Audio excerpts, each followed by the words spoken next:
Linh hồn là gì và linh hồn có bất tử không?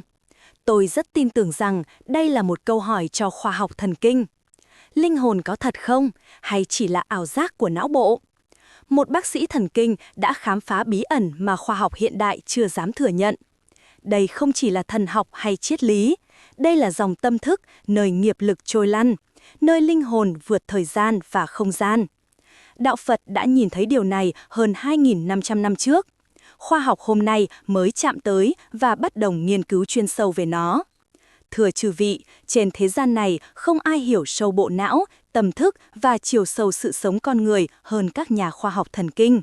Nhưng nếu quý vị từng lắng nghe những lời khai ngộ uyên thâm, biện chứng của Thánh Đức Đạt Lai Lạt Ma, hẳn đã nhận ra bí mật của cái chết và giá trị vô giá của từng khoảnh khắc hiện tại. Video này mở ra cánh cửa khoa học dẫn vào thế giới huyền nhiệm của tâm linh, nơi phần còn lại của mỗi con người sau khi lìa bỏ xác thân được khám phá. Các tôn giáo khác và các nhà thần học gọi đó là linh hồn. Trong đạo Phật, đó là dòng tâm thức, nơi lưu giữ chủng tử của nghiệp lực trôi lăn trong dòng luân hồi vô tận. Ngôn từ khác nhau, nhưng triết học, thần học và tâm linh đều khẳng định sự tồn tại siêu diệt này. Tại Hội nghị Khoa học và Đức tin Dallas 2025, bác sĩ phẫu thuật thần kinh từng đoạt giải thưởng Michael Esne đã trình bày những bằng chứng thuyết phục và quyền nghiệm. Ông lập luận dựa trên 40 năm kinh nghiệm và hơn 7.000 ca phẫu thuật não rằng khoa học hiện đại vẫn còn lầm lạc về bản chất con người. Ông khai mở vấn đề tâm thân từ nhiều góc nhìn, hòa quyện tri thức từ triết học, khoa học thần kinh, tâm lý học và lý thuyết lượng tử, để chỉ ra rằng linh hồn, tâm thức và ý thức không phải là sản phẩm vật chất mà là thực thể tồn tại vượt lên trên mọi định luật. Xin mời quý vị cùng lắng nghe và chứng kiến kiến thức đạo Phật đã vượt thời gian hơn 2.500 năm nhưng vẫn hội tụ kỳ diệu với những khám phá hiện đại nhất của khoa học ngày nay. Linh hồn là gì và linh hồn có bất tử không? Tôi rất tin tưởng rằng đây là một câu hỏi cho khoa học thần kinh. Đó là điều đó. Hiển nhiên là có những câu trả lời của thần học cho điều này và có những câu trả lời của triết học cho điều này. Nhưng khoa học thần kinh cũng phải giải quyết những vấn đề này. Có 3 câu hỏi mà tôi muốn hỏi hôm nay. Trước hết là về linh hồn của con người. Linh hồn có thật sự tồn tại không? Như một thực thể tách biệt với não bộ. Hiện tại, cách nhìn sự vật theo quan điểm duy vật cho rằng toàn bộ tâm trí của chúng ta chỉ là sản phẩm của não bộ. Và nếu đúng như vậy, vậy thì linh hồn là gì và liệu linh hồn có bất tử hay không? Tôi rất tin tưởng rằng đây là một câu hỏi cho khoa học thần kinh và quả thật nó làm được điều đó theo một cách hết sức kỳ diệu và cuốn hút. Câu hỏi thứ nhất, linh hồn có thật sự tồn tại không, như một cái gì đó tách biệt với bộ não? Và tôi muốn bắt đầu với câu chuyện của riêng tôi. Tôi bắt đầu với câu chuyện của riêng tôi. Tôi bắt đầu như một người theo chủ nghĩa duy vật và một người vô thần. Khi còn là một chàng trai trẻ và khi còn học trong trường y, tôi đã say mê giải phẫu thần kinh và sinh lý thần kinh. Bởi vì tôi nghĩ rằng việc học về não bộ, học tất cả những chi tiết tuyệt đẹp của giải phẫu thần kinh sẽ thực sự giúp tôi hiểu được tôi là ai và hiểu thế nào là một con người. Tôi được đào tạo về phẫu thuật thần kinh tại Đại học Mai và đã ở Stony Brook. Tôi đã giảng dạy tại đó từ năm 1991 và tôi đã thực hiện khoảng 7.000 ca phẫu thuật não. Và tôi đã học hỏi được khá nhiều trong suốt thời gian ấy, không chỉ về mặt học thuật mà còn cả trong kinh nghiệm cá nhân nữa, về cách bộ não hoạt động và về cách mà tâm trí liên hệ với não bộ. Tôi đã thấy một số điều trong sự nghiệp của mình. Điều đó khiến tôi bắt đầu hoài nghi quan điểm truyền thống về cách hiểu duy vật, cho rằng não bộ vận hành như thế nào. Những bệnh nhân mà tôi sắp giới thiệu với các bạn ở đây đều là những con người thật. Tôi đã thay đổi tên của họ, nhưng họ là những người rất thật. Bức ảnh ở phía trên là ở phía bên trái của các bạn là hình chụp cộng hưởng từ của một cô gái trẻ. Và phần màu đen đó chính là dịch não tủy. Não là phần màu xám. Cô ấy mất khoảng 2/3 bộ não của mình. Đó là cách mà cô ấy được sinh ra. Hình ảnh bên cạnh nó là một bộ não bình thường. Để so sánh khi cô ấy còn nhỏ, chúng tôi đã quét MRI và phát hiện ra điều này. Và chúng tôi đã khá bi quan khi trao đổi với gia đình của cô ấy về cơ hội có một cuộc sống bình thường của cô ấy. Thế nhưng cô ấy lớn lên hoàn toàn bình thường. Cô ấy còn nằm trong danh sách học sinh danh dự ở trường trung học. Nếu bạn gặp cô ấy hôm nay, bạn sẽ nói cô ấy rất thông minh. Một cô gái trẻ thông minh và hoàn toàn khỏe mạnh dù bị thiếu mất 2/3 não bộ. Đây là một cậu bé tên là John. Anh ấy sinh ra cũng mất khoảng 2/3 bộ não của anh ấy. Và đúng vậy, cậu bé ấy cũng như thế, khoảng đen đó chỉ là dịch não tủy mà thôi. Anh ấy đã được Ủy ban đạo đức của bệnh viện tôi thẩm định và họ đã khuyến nghị rằng không nên cho cậu bé ăn khi anh ấy được sinh ra. Vì tình trạng của cậu bé lúc đó quá tệ, đến mức việc ấy sẽ đến mức tốt hơn là để cậu bé ra đi. Chúng tôi đã hủy bỏ lệnh đó và cho cậu bé ăn, và giờ đây cậu bé đã tốt nghiệp trung học. Chàng trai trẻ hoàn toàn bình thường, chơi thể thao, anh ấy là một đứa trẻ tuyệt vời. Mary là một cô gái trẻ, người mà một học sinh trong chương trình năng khiếu. Khi còn nhỏ, cô ấy đã là một cô gái vô cùng thông minh, dù bị thiếu gần như toàn bộ tiểu não và một phần các vùng trung tâm của não bộ. Cô ấy từng phải phẫu thuật để xử lý tình trạng ứ dịch trong não, nhưng sau đó cô ấy hồi phục rất tốt. Cô ấy có bằng thạc sĩ, cô tốt nghiệp chuyên ngành văn học Anh và là một nhạc sĩ đã có tác phẩm được xuất bản. Neil là một cậu bé khá tật nguyền. Cậu ấy bị bại não và cậu ấy thiếu cả hai bán cầu não của mình. Phần duy nhất còn lại trong não của cậu ấy là thân não. Cậu ấy bị tàn tật và không thể nói. Cậu ấy không thể đi lại nhưng hoàn toàn tỉnh táo. Cậu ấy khá hài hước. Cậu ấy cười khóc về mặt cảm xúc. Cậu ấy là một con người bình thường. Dù cậu ấy bị tàn tật, dù cậu ấy thiếu toàn bộ bán cầu não.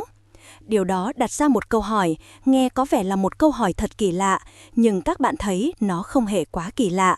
Liệu não bộ có phải là cơ quan của tâm trí hay không? Các bạn biết đó, tim là cơ quan của tuần hoàn, còn thận là cơ quan sản xuất nước tiểu. Nhưng liệu não bộ có hoàn toàn là cơ quan của tâm trí hay không? Rõ ràng, theo một số cách thì nó đúng là như vậy, nhưng theo những cách khác thì có thể không phải.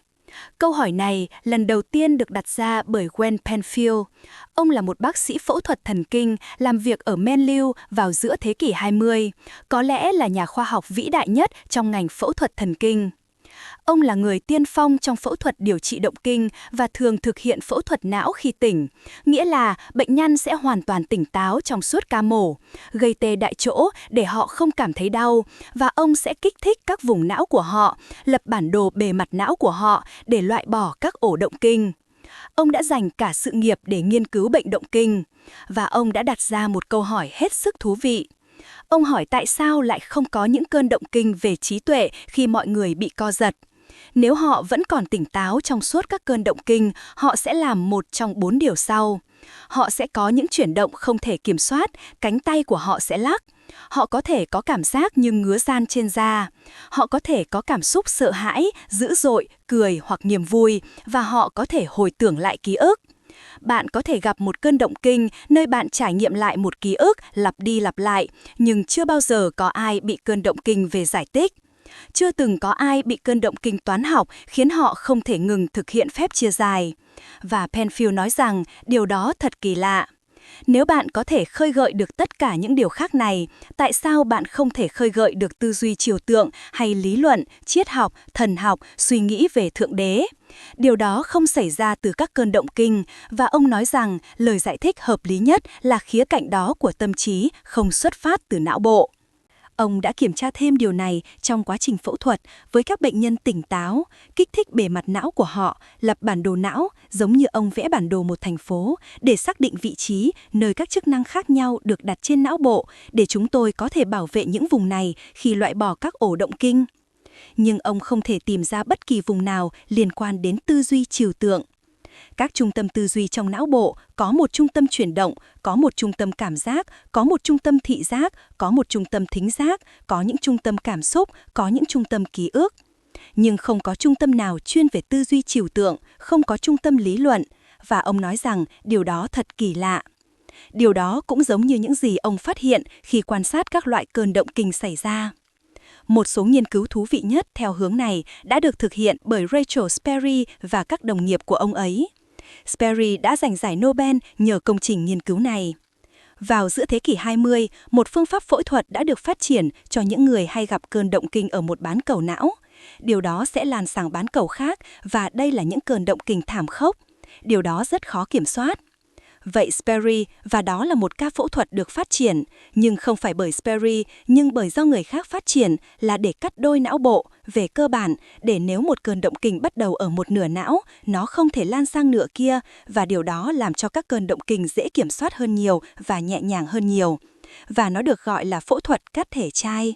Và ngày nay, chúng tôi vẫn thực hiện phẫu thuật đó vì các bán cầu não về mặt chức năng đã bị tách rời và Sperry là một nhà khoa học thần kinh nhận ra rằng bạn có thể nghiên cứu chức năng của từng bán cầu não bởi vì chúng bị tách rời nhau. Vì vậy, ông đã thực hiện nhiều công trình nghiên cứu tuyệt vời trong lĩnh vực bán cầu trái, kiểm soát khả năng nói, bán cầu phải, điều khiển định hướng không gian. Và ông đã giành giải Nobel nhờ công trình đó. Nhưng một điều mà ông ấy nhận thấy, và tôi cũng nhận thấy, đó là những người đã bị cắt não làm đôi. Họ là những người khá bình thường. Khi bạn gặp những người này, não của họ đã bị cắt đôi và họ đang đi bộ và nói chuyện. Họ cảm thấy bình thường. Họ ít bị co giật hơn trước đây. Nó giống như ai đó lấy một cái cưa và cắt đôi máy tính xách tay và nó vẫn hoạt động tốt, như thể có điều gì đó thật kỳ lạ về việc này. Nghiên cứu tiếp theo về điều đó vẫn khiến lòng tôi bồi hồi run rẩy. Và tôi đã học về điều này nhiều thập kỷ trước, và chính là tôi nghĩ điều đó nằm trong số những điều hấp dẫn nhất. Justine Sargent từng là một nhà nghiên cứu tại McGill ở MNI, đã làm việc khoảng 20 năm sau, và cô ấy đã nghiên cứu những người phẫu thuật tách não. Và những gì cô ấy đã làm là cô ấy đã tìm ra cách để trình bày những bức hình về những thứ như hình mũi tên đến từng bán cầu não một cách tách biệt nhưng cùng lúc. Vì vậy, cô ấy đã đặt các mũi tên lên rằng bán cầu não phải sẽ nhìn thấy một mũi tên, bán cầu trái sẽ nhìn thấy mũi tên khác. Nhưng không có phần nào của não nhìn thấy cả hai mũi tên. Một nửa nhìn thấy một mũi tên, nửa còn lại nhìn thấy mũi tên khác. Và cô ấy hỏi mọi người các mũi tên có chỉ về cùng một hướng hay không. Và họ luôn trả lời đúng. Nhưng làm thế nào họ có thể so sánh các mũi tên khi không có phần nào của não nhìn thấy cả hai mũi tên? Vì vậy, cô ấy kết luận rằng có một điều gì đó trong tâm trí, điều đó không có trong não. Ray Pinto đã tiếp tục nghiên cứu đó. Trong đó, anh kể những câu chuyện cho những bệnh nhân bị tách bán cầu não. Khi nửa đầu của câu chuyện được trình bày cho một bán cầu, nửa sau của câu chuyện được trình bày cho bán cầu còn lại. Nhưng bạn sẽ không hiểu câu chuyện trừ khi biết cả hai nửa. Một ví dụ điển hình là nếu bạn bán cầu trái nhận được và có thể nhìn thấy một quả bóng chày và bán cầu phải có thể nhìn thấy một cửa sổ vỡ. Vì vậy, Pinto sẽ hỏi bệnh nhân chuyện gì đã xảy ra và bệnh nhân luôn trả lời quả bóng chày làm vỡ cửa sổ nhưng không có phần nào của não nhìn thấy cả quả bóng chày và cửa sổ. Vì thế, có điều gì đó trong tâm trí không có trong não. William Penfield cũng nghiên cứu về ý chí tự do và ông đã thực hiện một cách rất sâu sắc. Một nghiên cứu rất thú vị. Trong những ca phẫu thuật não, khi bệnh nhân tỉnh táo, ông đã kích thích bề mặt não của bệnh nhân. Và nếu bạn kích thích đúng vị trí, bạn có thể khiến họ làm những việc như giơ tay lên, giơ tay lên. Ông đã hỏi họ trong quá trình phẫu thuật, thỉnh thoảng tự giơ tay lên mà không cần ông kích thích. Và bạn không thể cảm nhận được não của chính mình, não của bạn không có cơ quan cảm giác và các bệnh nhân đang được che phủ bởi màn phẫu thuật. Vì vậy, họ không thể nhìn thấy ông đang làm gì. Và ông sẽ hỏi họ khi cánh tay của họ giơ lên. Tôi muốn bạn nói cho tôi biết liệu bạn có tự làm điều đó hay không, hay là do tôi làm điều đó. Và họ luôn trả lời đúng. Hàng nghìn thử nghiệm như vậy trên 11 bệnh nhân, không ai từng bỏ lỡ, không ai từng trả lời sai. Và ông đã kết luận rằng ông không thể tìm thấy bất kỳ vị trí nào trong não mà chịu trách nhiệm cho ý chí tự do. Ý chí tự do đó không có trong não, rằng bạn luôn có thể nhận biết đây là ý chí của tôi.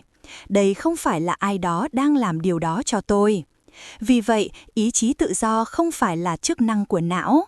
Benjamin Libet đã thực hiện nghiên cứu có lẽ nổi tiếng nhất về ý chí tự do, và những gì Libet tìm thấy là gì? Tôi sẽ giải thích. Sẽ mất một khoảng thời gian để thấm vào chi tiết về cách ông thực hiện các thí nghiệm của mình. Chúng thật sự rất tinh vi và sáng tạo. Ông đã ghi lại các tín hiệu điện não ra đầu. Và đây là những người chưa phẫu thuật, họ chỉ là những tình nguyện viên bình thường. Và những gì ông ấy tìm thấy là khi bạn quyết định làm điều gì đó đơn giản, thường có một đỉnh trong hoạt động não bộ xảy ra khoảng nửa giây trước khi bạn ra quyết định, như khi bạn sắp bật công tắc đèn. Khoảng nửa giây trước khi bạn bật công tắc đèn, não của bạn tăng đột biến. Và đó là trước khi bạn biết rằng bạn sẽ bật nó lên. Vậy điều đó nhìn thoáng qua dường như rằng mọi thứ đều do não của bạn điều khiển. Não của bạn khiến bạn làm điều đó và bạn thực sự không có ý chí tự do nào. Tất cả chỉ là hóa chất thúc đẩy bạn làm mọi việc. Nhưng ông ấy là một nhà nghiên cứu rất thông minh, và những gì ông ấy đã làm là ông đã yêu cầu mọi người hủy quyết định của mình. Đó là khi bạn chuẩn bị bật công tắc, hãy nói không, tôi sẽ không làm điều đó. Tôi đã thay đổi suy nghĩ của mình và hành động phủ quyết không tạo ra đỉnh hoạt động trong não. Vì vậy, ông nói rằng không hẳn là như vậy, rằng ông đã chứng minh có ý chí tự do. Ông đã chỉ ra có ý chí không làm, tức là não của bạn. Và ông ấy đã bình luận rằng ông ấy là một người theo tôn giáo và ông ấy nói đây là cách truyền thống của tôn giáo để hiểu động lực con người, rằng chúng ta bị ảnh hưởng bởi những cám dỗ từ bộ não của chúng ta. Nhưng chúng tôi có quyền lựa chọn tự do để làm điều đó hay không? Bởi vì sự lựa chọn tự do để làm điều đó hay không hoàn toàn không có bất kỳ hoạt động não mới nào, hoàn toàn độc lập với não bộ. Vì vậy, não cứ liên tục gửi đến bạn những xung động này, ăn thêm miếng bánh nữa đi. Nhưng bạn có thể nói đồng ý hoặc không, và bạn không thể đổ lỗi cho bộ não của mình. Adrian Owen là một nhà nghiên cứu, tôi nghĩ hiện tại ông ấy đang ở Ontario. Trước đây, ông từng làm việc tại Đại học Cambridge ở Anh, đã thực hiện một nghiên cứu đầy hấp dẫn trên những bệnh nhân trong trạng thái thực vật kéo dài. Trạng thái thực vật kéo dài là mức độ hôn mê sâu nhất, cao hơn một bậc so với chết não. Và nó xảy ra khi mọi người bị chấn thương não rất nặng do thiếu oxy hoặc do tai nạn xe cộ gây ra và được gọi là thực vật. Vì đó là một trạng thái người ta từng cho rằng những người này đang về cơ bản như một cơ thể thực vật. Nghĩa là họ không còn tâm thức nữa, họ chỉ còn là một thân thể, không còn tâm trí tồn tại. Một số người trong các bạn có thể còn nhớ vụ Terry Schiavo. Điều đó đã xảy ra khoảng 20 năm trước. Cô ấy đã ở trong trạng thái thực vật kéo dài. Điều mà Owen đã làm là ông đặt bệnh nhân vào trong máy MRI và thực hiện chụp cộng hưởng từ chức năng fMRI. Thiết bị này cho thấy hoạt động của não bộ và ông yêu cầu họ nghĩ về những điều liên quan đến đầu. Với một chiếc tai nghe, ông sẽ nói rằng hãy nghĩ về việc đi bộ băng qua căn phòng, hoặc nghĩ về gia đình của bạn, hoặc suy nghĩ về việc chơi quần vợt. Và họ đã thể hiện các mô hình hoạt hóa não trong bộ não vốn đã bị tổn thương nghiêm trọng của họ. Sau đó, ông thực hiện điều đó với những người tình nguyện khỏe mạnh và phát hiện rằng các mô hình hoạt động hoàn toàn giống nhau, hàm ý rằng họ thật sự hiểu những gì ông đang nói. Và rồi ông đã làm một việc vô cùng thông minh. Ông đặt ra cùng những câu hỏi ấy, nhưng ông đã trộn lẫn các từ lại để chúng không còn ý nghĩa gì cả. Thay vì nói, hãy nghĩ về việc đi bộ băng qua căn phòng, ông nói thành, phòng qua hay đi bộ về nghĩ hoàn toàn vô nghĩa và não hoàn toàn im lặng. Vì vậy, những người này thật sự hiểu các câu hỏi mà ông đang đặt ra, mặc dù não của họ hầu như đã bị tổn thương nghiêm trọng. Và thật ra, ông cùng các nhà nghiên cứu khác đã phát hiện ra rằng những nhà khoa học khác cũng đã tái lập thành công công trình của ông rằng khoảng 40% những người trong trạng thái thực vật kéo dài cho thấy bằng chứng rõ ràng về khả năng giao tiếp. Có những người thậm chí có thể làm toán trong trạng thái thực vật kéo dài. Bạn hỏi họ 9 cộng 6 bằng bao nhiêu? Khi họ đếm đến 15, não của bệnh nhân phát sáng. Có những người có thể kể lại lịch sử gia đình của họ. Tên anh trai bạn có phải là chó không? Não sẽ sáng lên như vậy. Bạn có thể giao tiếp được với những người ấy ở mức độ hôn mê sâu nhất trong nhiều trường hợp. Trải nghiệm cận tử có thể coi là kiểu mẫu, một ví dụ điển hình về sum tales, một sự tách biệt giữa linh hồn hay tâm trí và não bộ. Và trong khi một số trải nghiệm cận tử có thể không hoàn toàn chân thực, chúng có thể là ảo giác hoặc bất cứ hiện tượng gì khác. Nhưng không thể phủ nhận rằng có một phần cốt lõi của những trải nghiệm thật sự, có lẽ khoảng 20% các trải nghiệm cận tử là có thể kiểm chứng được. Nghĩa là chúng có thể được xác minh, người đó biết được những việc đã xảy ra khi họ gần như đã chết, những việc đã diễn ra bên trong căn phòng, vân vân. Trải nghiệm cận tử nổi tiếng nhất có lẽ là của Pam Reynolds. Cô là một bệnh nhân bị phình động mạch và được phẫu thuật vào năm 1991. Và để phẫu thuật an toàn cho phình động mạch, bác sĩ phẫu thuật của cô phải tạm ngưng tim của cô sau khi hạ thân nhiệt của cô xuống khoảng 50 độ F. Và điều đó cho ông khoảng 30 phút. Để sửa chữa phình động mạch, ông đã rút hết máu ra khỏi não cô và sửa chữa phình động mạch. Sau đó làm ấm cơ thể cô trở lại và khởi động tim cô một lần nữa. Và cô đã sống sót và hồi phục rất tốt. Cô ấy kể rằng, trong phòng hồi sức, cô đã nói rằng, tôi đã chứng kiến toàn bộ ca phẫu thuật. Ông ấy hỏi, cô thấy gì cơ à? Cô ấy nói rằng, ông đã tuyên bố tôi chết não. Làm sao cô có thể chứng kiến điều đó được cơ chứ? Vì vậy cô ấy nói rằng, ngay khi não cô ngừng hoạt động, cô đã thoát ra khỏi thân thể mình và trôi lên trần phòng phẫu thuật và quan sát toàn bộ ca phẫu thuật. Cô kể rằng thị giác của cô ấy chính xác một cách đáng kinh ngạc và đó là một cảnh tượng tuyệt đẹp. Rồi cô ấy kể với ông ấy rằng những gì ông ấy đã nói trong suốt ca phẫu thuật. Cô ấy kể với ông ấy về hình dáng của các dụng cụ phẫu thuật và loại nhạc đang được phát trong phòng phẫu thuật, trong suốt ca phẫu thuật, và những việc như thế này đã xảy ra nhiều lần. Theo quan điểm của tôi, không còn nghi ngờ gì rằng một số trải nghiệm cận tử, trải nghiệm là rất thật. Tất cả những điều này đối với tôi vô cùng thuyết phục. Việc mọi người đã khảo sát toàn bộ tài liệu nghiên cứu và có hàng ngàn ví dụ về điều này trong tài liệu, nơi mọi người đi qua một đường hầm và họ nhìn thấy người thân và gia đình ở cuối đường hầm. Không ai trong các tài liệu y học đã từng trải qua một trải nghiệm cận tử, từng nhìn thấy một người còn sống ở cuối đường hầm. Không giống như kiểu bạn quan sát mẹ mình và mẹ bạn vẫn còn sống và bạn nhìn thấy bà ở cuối đường hầm. Chỉ có những người đã qua đời ở cuối đường hầm, bao gồm cả những người mà bạn không biết đã qua đời. Có một số ví dụ về những người bị tai nạn xe hơi khi có ai đó trong xe đã tử vong. Và họ không biết người đó đã chết bởi vì họ cũng bị thương nặng và họ nhìn thấy người đó ở phía bên kia của đường hầm, nhưng không phải. Những người trong xe vẫn còn sống.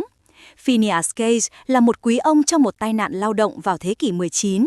Một thanh sắt đã xuyên qua não của ông ấy và tính cách của ông đã thay đổi. Ông ấy là một người theo đạo. Trước đó ông là một người đàn ông chính trực, sùng đạo. Sau tai nạn, ông trở thành một người, ông ấy không phải là người quá tệ, nhưng ông ấy sống theo kiểu hưởng thụ một chút, và mọi người nói rằng điều đó không chứng minh rằng não hoàn toàn kiểm soát tâm trí và nó không thay đổi trạng thái cảm xúc của gã. Nhưng không có bằng chứng rằng có bất kỳ thay đổi nào về khả năng toán học của ông ấy, hay lý trí, hay những khả năng tư duy khác. Vậy rõ ràng, nếu bạn có não, bị tổn thương não, bạn có thể thay đổi cách hành xử, nhưng điều đó không có nghĩa là mọi khía cạnh của tâm trí đến từ bộ não. Một câu hỏi đang được đặt ra, đặc biệt là ngày nay với AI, là tâm trí có phải là một dạng tính toán không? Và không, nó không phải là một loại tính toán vì một lý do rất đơn giản. Mọi thứ trong tâm trí bạn đều hướng về một điều gì đó, nó đều có một ý nghĩa, đúng không?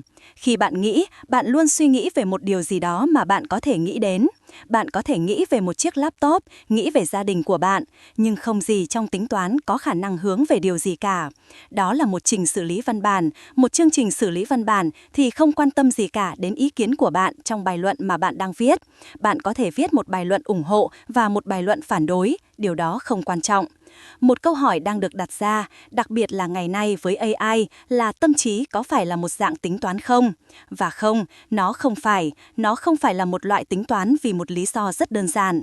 Mọi thứ trong tâm trí bạn đều hướng về một điều gì đó, nó đều có một ý nghĩa, đúng không? Khi bạn nghĩ, bạn luôn suy nghĩ về một điều gì đó mà bạn có thể nghĩ đến. Bạn có thể nghĩ về một chiếc laptop, nghĩ về gia đình của bạn, nhưng không gì trong tính toán có khả năng hướng về điều gì cả. Đó là một trình xử lý văn bản. Một chương trình xử lý văn bản thì không quan tâm gì cả đến ý kiến của bạn trong bài luận mà bạn đang viết. Bạn có thể viết một bài luận ủng hộ và một bài luận phản đối, điều đó không quan trọng. Tính toán không có khả năng hướng về điều gì cả. Một chiếc camera thì không quan tâm gì cả. Bạn đang chụp hình hoàng hôn hay không, hay một cảnh tuyết hoàn toàn thờ ơ. Vì vậy, tính toán không mang bất kỳ ý nghĩa nào cả. Ý nghĩa duy nhất chính là những gì chúng ta gán cho nó. Vì vậy, tâm trí không phải là một dạng tính toán. Nó đối lập với tính toán máy móc. Bây giờ, bạn có thể nghiên cứu não như thể nó là một chiếc máy tính, nhưng đó chỉ là một khuôn khổ giả tạo mà con người gán ép lên bộ não là thôi. Nhưng tâm thức thì không phải là một dạng tính toán hay xử lý dữ liệu, nó hoàn toàn ngược lại. Rồi lúc ấy, ta có thể đặt câu hỏi rằng, liệu tâm thức có tiến hóa hay không? Tôi thật sự không nghĩ rằng có bất kỳ thứ gì thực sự tiến hóa, nhưng tôi chắc chắn không nghĩ rằng tâm trí đã tiến hóa, và lý do thì rất đơn giản. Nếu chọn lọc tự nhiên là có thật, một lực có thể thật sự tạo ra những điều mới mẻ về sinh học. Mà tôi thì hầu như không tin rằng nó có thể làm được điều đó. Nó chỉ có thể tác động lên những thứ thuộc về vật chất mà thôi. Và ít nhất một phần của tâm trí thì không thuộc về vật chất. Như chúng ta đã thấy nhiều lần, tâm trí không phải là vật chất. Vì thế, bạn không thể tiến hóa một thứ vốn không thuộc về vật chất, vốn không nằm trong bản chất của vật chất. Vậy thì não có phải là cơ quan của tâm trí không? Có vẻ như là một câu hỏi điên rồ nhưng nó không điên chút nào, bởi vì khả năng lý trí của chúng ta, khả năng tự do ý chí của chúng ta không thể được xưng khởi từ bộ não mà thôi. Nhưng rõ ràng chúng ta thực sự có năng lực này. Vì vậy, tôi cho rằng kết luận khoa học hợp lý nhất là não bộ chỉ là cơ quan của sự vận động và tri giác thôi. Ký ức và cảm xúc, những điều đó chắc chắn xuất phát từ não bộ. Điều đó thì không có gì phải nghi ngờ cả, nhưng không hề có một cơ quan nào dành riêng cho trí tuệ và ý chí. Giờ đây, theo một nghĩa nào đó, bộ não là điều cần thiết cho sự vận hành bình thường của trí năng. Điều đó thì đúng, bạn sẽ không thể suy nghĩ quá minh mẫn được đâu về phép tính giải tích nếu bạn vừa bị đánh vào đầu bằng một cây gậy bóng chày, và ý chí của bạn có thể bị ảnh hưởng bởi rượu. Điều đó ảnh hưởng đến não, nhưng không có nghĩa là trí tuệ và ý chí của bạn bắt nguồn từ não bộ, bởi vì có rất nhiều bằng chứng khoa học rằng chúng không đến từ bộ não. Vì vậy, câu hỏi đầu tiên chúng tôi hỏi là linh hồn có tồn tại không? Và câu trả lời là có, linh hồn tồn tại. Linh hồn là thứ khiến con người sống động. Linh hồn của chúng ta là tất cả mọi thứ làm cho chúng ta sống. Vì vậy, một phần của linh hồn là hoạt động của não bộ, là những hoạt động như vận động và cảm nhận, là cảm xúc và ký ức. Nhưng một phần khác của linh hồn là năng lực trừu tượng mà chúng ta có. Vậy linh hồn thật sự là gì? Nó giống như một thể lai vậy. Linh hồn có thể làm được nhiều điều khác nhau. Nó biết, nó yêu. Bạn thấy đó, chúng ta biết, chúng ta yêu. Và linh hồn chính là thứ giúp ta sống động. Nó khiến chúng ta trở thành những con người sống thật sự. Nó không có các phần cấu thành như Sperry, Sargent và Pinto đã phát hiện ra. Nếu bạn cắt não làm đôi, bạn không thể chẻ đôi linh hồn. Nó không có một vị trí cố định, có nghĩa là trải nghiệm cận tử không xảy ra ở một nơi chốn cụ thể, ít nhất trong thế giới này mà chúng ta có thể đặt ngón tay của mình vào. Bạn biết đấy, bạn không thể tìm thấy đường hầm mà mọi người đi qua đâu cả. Linh hồn không nằm trong không thời gian này, còn trải nghiệm cận tử thì có. Chúng về cơ bản là vượt thời gian và linh hồn tồn tại vĩnh hằng. Có nghĩa là nó tồn tại ngay cả sau khi chết và nó vẫn có thể tồn tại ngay cả khi não bị tổn thương nghiêm trọng. Vì vậy, linh hồn chính là một tinh thần và tinh thần của chúng ta chính là linh hồn. Chúng ta là những sinh vật sống duy nhất mà linh hồn của chúng ta là tinh thần. Động vật có linh hồn, thậm chí cây cối cũng có linh hồn. Nhưng có thể linh hồn của chúng hoàn toàn thuộc về vật chất. Linh hồn của chúng hoạt động giống như linh hồn động vật. Nó giúp động vật ghi nhớ và vận động và cảm nhận cũng như thực hiện những hành vi tương tự một cách rất cơ bản. Những điều rất quan trọng là động vật không thể làm toán giải tích. Động vật không suy nghĩ về Thượng Đế, động vật thậm chí không có ý chí tự do. Nó có thể thèm ăn, nhưng chúng không suy nghĩ về đạo đức. Vì vậy, chúng ta là sinh vật sống duy nhất có một linh hồn tâm linh. Vào một lần nữa, trong khi người ta có thể đưa ra một lập luận thần học rất mạnh mẽ về sự thật của điều này và thậm chí là một lập luận triết học, bạn cũng có thể đưa ra một lập luận khoa học thần kinh mạnh mẽ tương đương, và vì chân lý là duy nhất. Các lập luận nếu chúng đúng, tất cả đều phải nhất quán và thực tế là chúng thực sự nhất quán. Chúng ta chính là khuôn mẫu vi diệu phản chiếu toàn thể sự sáng tạo của vũ trụ, nghĩa là chúng ta là sự hài hòa giữa tinh thần và vật chất. Chúng ta có một chân đặt trong thế giới vật chất, thân thể chúng ta, sự chuyển động và cảm giác của chúng ta, ký ức và cảm xúc, và một chân đặt trong tinh thần, trí tuệ và ý chí tự do. Và điều đó được các nhà thần học gọi là chuỗi tồn tại vĩ đại.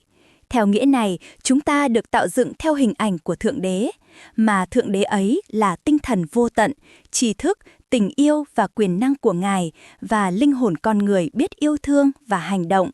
Và chúng ta được tạo dựng theo hình ảnh của Ngài. Phía cạnh tâm linh của linh hồn chúng ta chính là hình ảnh của Thượng Đế. Linh hồn là bất tử, ít nhất người ta có thể nghĩ như vậy. Vậy thì đã xác nhận chúng ta có linh hồn. Vậy đó là một linh hồn tinh thần. Nhưng khi thân hệ chúng ta chết, linh hồn tắt đi, nó biến mất. Vấn đề đặt ra là liệu một linh hồn có thể chết không? Cái chết của một linh hồn có nghĩa là gì? Điều này chúng ta có thể tiếp cận bằng cách hỏi chết có nghĩa là gì? Cái chết thực sự có nghĩa là gì? Vì vậy, nếu bạn nghĩ về một chiếc ghế, một cái cây và một con chó, hỏi xem những sinh vật ấy chết như thế nào, thì một chiếc ghế ít nhất về mặt ẩn dụ cũng có thể được nói là chết. Và điều gì sẽ xảy ra nếu một chiếc ghế chết? Tức là nó bị phân rã thành mảnh gỗ, chỉ còn là một đống bụi, đúng không? Không còn chiếc ghế nào nữa, chỉ là một đống bụi.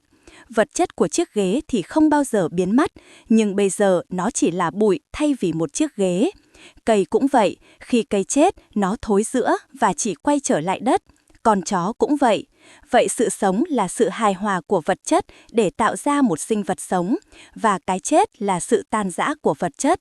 Khi chúng ta chết, thân thể chúng ta không biến mất, chúng chỉ phân rã thôi. Nhưng mỗi nguyên tử trong cơ thể chúng ta rồi sẽ kết thúc ở một nơi khác. Vì vậy, cơ thể vật lý có thể tan rã, nhưng linh hồn có thể không. Nhưng linh hồn tâm linh có thể phân rã được không? Và để cảm nhận được câu trả lời cho câu hỏi đó, hãy nghĩ về con số 8. Con số 8 có thể được biểu diễn theo hai cách. Một cách là viết nó ra trên một tờ giấy, và cách kia là suy nghĩ về con số 8 dưới dạng khái niệm. Chắc chắn con số 8 được viết trên tờ giấy có thể phân rã. Nếu bạn đặt tờ giấy vào lửa và đốt nó chỉ trở thành một đống tro bụi theo nghĩa đó. Con số 8 có thể chết, có thể phân rã nếu nó mang tính vật chất. Nhưng số 8 về mặt khái niệm. Khi tôi nói con số 8 mang tính tâm linh không thể chết, bạn sẽ không nghe thấy từ khoa toán học của một trường đại học địa phương rằng số 8 đã qua đời ngày hôm qua. Vậy bây giờ chúng ta phải đếm 6, 7, 9, 10 đúng không? Vậy là các con số không chết, những điều trừu tượng không chết và linh hồn cũng không chết. Vật chất phân rã, linh hồn thì không thể phân rã. Và hãy lưu ý rằng sự bất tử này là tự nhiên. Tất nhiên nó xuất phát từ Thượng Đế, nhưng chúng ta vốn dĩ là bất tử. Đó là bản chất của chúng ta, rằng tinh thần của chúng ta không thể tan rã và không thể chết. Linh hồn tâm linh của bạn không có công tắc tát. Cơ thể bạn thì có một công tắc tát, nhưng linh hồn của bạn thì không có, và linh hồn là gần như bất tử. Một câu hỏi duy nhất đã hoàn toàn mê hoặc tôi trong nhiều năm, và tôi đã suy ngẫm về nó theo cách triết lý. Về mặt thần học, nó khiến tôi bận tâm một chút khi con người trải qua những trải nghiệm cận tử. Họ mô tả những cảnh tượng tuyệt đẹp, họ nói rằng những màu sắc thật sự ngoạn mục, và rằng trải nghiệm của họ, thị giác của họ khác biệt hoàn toàn so với bất cứ điều gì họ từng trải qua trên trái đất. Và bạn biết, tôi là một nhà khoa học, và tôi nói rằng làm sao bạn có thể nhìn mà không có mắt. Bạn biết đấy, chúng ta đang nói về một linh hồn tâm linh. Linh hồn tâm linh thật là điều kỳ diệu, nhưng chúng không có đôi mắt. Bạn biết đấy, trong sự phục sinh, họ sẽ có mắt, nhưng khi bạn đang ở trạng thái trung gian thì chưa có.